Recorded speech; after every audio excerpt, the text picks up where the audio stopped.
24 years ago when I was a freshman, it was just about the harder you work, the better you're going to be. There wasn't much thought or data supporting like overtraining or overuse injuries.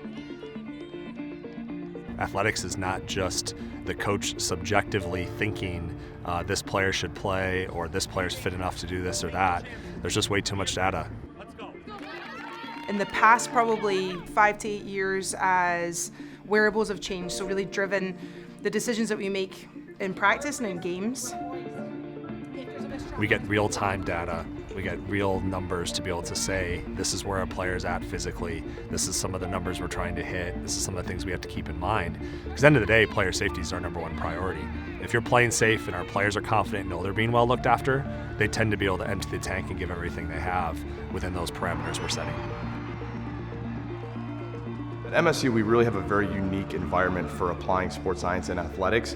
Number one, we have a world-class kinesiology department that we can really lean on professors with expertise in given areas. They have lab equipment that we can use, but then the other part that we really have is a athletic department that is very open to spending the resources on acquiring the technology that we need to get the information that we need.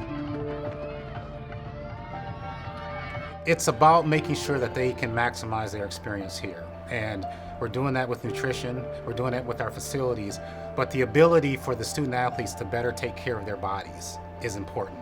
And our Department of Kinesiology really are the experts when it comes to that. There's so many pieces coming together and so much right now with what we have here in kinesiology over in sports science and athletic training. Combining all of this together, all of our expertise to really answer some of these questions about long-term health, but also giving back to our student athletes here and hopefully allowing them to be as best as they can be.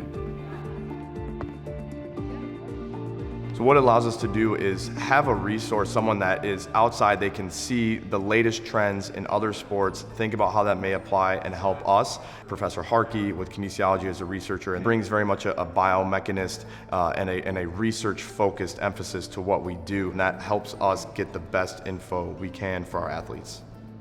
Where we're looking at muscle discrepancies or we're looking at imbalances with players for quad to hamstring ratio, which is then driving our decision making in the weight room, in the training room for kind of our prehab as well as our rehab, and really individualizing player development and player growth, which I think we're doing at a level that others aren't. We have put a big emphasis on collaboration, knowing we have experts in the field, leaning on them. It doesn't matter if they're in the athletic department or not. Again, with the mission of giving the athletes the best environment as possible, then we exhaust all avenues to do that. And that's really where that's top down from your athletic director down through your coaches and into your athletes. Our athletes are more than willing to cooperate with what we're doing and are really asking a lot of questions and very engaged with what we're doing. And they're excited about the data that they're receiving on their end and just building that trust and helping push their training to the next level. I mean, it's been fantastic. My specific research is trying to understand why people following knee injuries are at risk for arthritis. So some of these techniques are trying to look at kind of the long-term health of the joint to see if is anything that these athletes doing kind of putting their joint and creating some type of structural change that may set them up for arthritis or some other long-term decline in health. Most coaches will tell you that the greatest ability is availability, right? So how can we get them to play at their best if they're not able to practice, if they're not able to train, if they're not able to actually be out on the field on game day? So that's when we need them the most. So how can we reduce the risk of injury as much as we can, knowing it'll never be zero? But how can we just ensure that we're giving them the best chance to compete at the highest level for their sport? What can we do and what techniques are we doing to be able to identify athletes at risk for injury? That's kind of the ultimate goal, is to use some of these different tools, whether it's the ultrasound imaging, the jump landing biomechanics, the GPS monitoring. What are these different pieces of the puzzle that we can put together to understand who's at risk?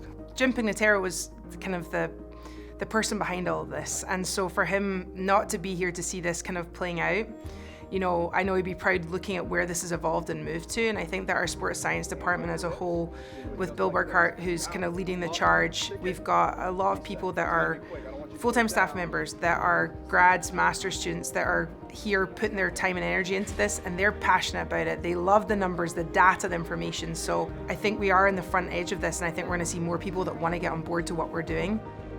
From institutional level to companies such as Catapult or others that we're using for our wearables, I think we're only going to see it keep growing. Our collaboration will probably always be ongoing. It's been mutually beneficial for everyone.